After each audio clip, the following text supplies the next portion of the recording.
Hello, I'm Cheyenne. Thanks for visiting Toastmasters International to learn more about job interviewing.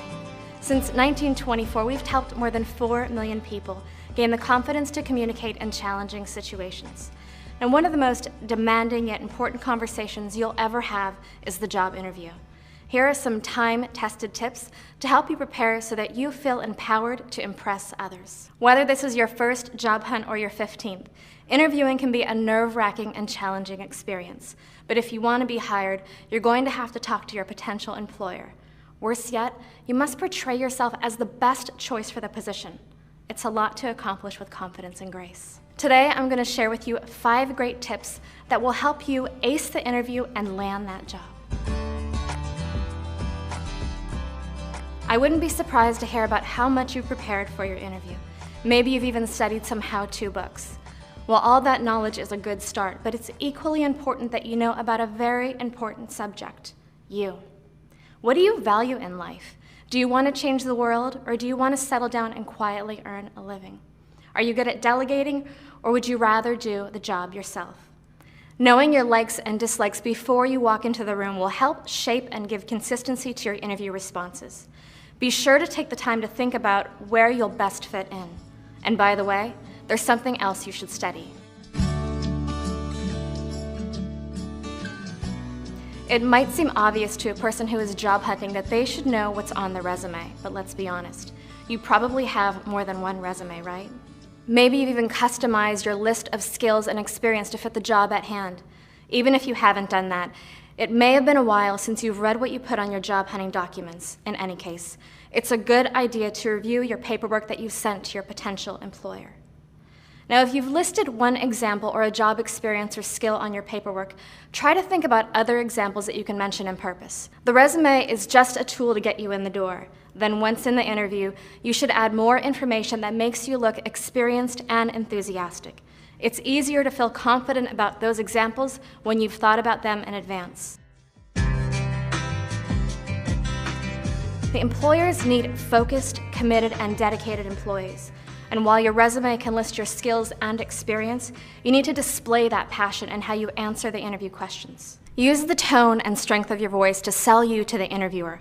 While you want to sound upbeat and energetic, you also want your voice to demonstrate how serious and prepared you are for the job. When you speak, sit up straight and project from the center of your body. Take full breaths to keep your voice strong all the way through each sentence. Now, a common habit that people have is to lower their voices at the end of a sentence. If you keep your voice strong, you'll appear more confident and ready to tackle the job. Of course, you don't want to yell, but you do want to speak clearly and confidently. Now, it isn't only about what you say. The interviewer will usually appraise your appearance. You may have prepared for that by fixing your hair or buying a new suit, but that's only part of the picture, however. Your hair won't matter if you fail to make eye contact and smile. Try to make eye contact with each important point that you say. That stresses the importance to the interviewer, and smile at everyone. Stand tall and sit straight up. This will help you look more confident and competent, and let that suit work for you. Now, for some, doing all this takes practice, but it is worth the time and effort. While good body language will help, it's also very important to let your words work in your favor too. Now, a lot of people let their nervousness get in the way of focusing during an interview. It's very important to allow your interviewer to speak without interruptions, so make a point to listen carefully to each question. One benefit is that it gives you more time to formulate your response. And regarding your responses, always be truthful about what you know and what you don't know. Yet if you don't know something, tell the interviewer that, and then let them know that you can learn it quickly.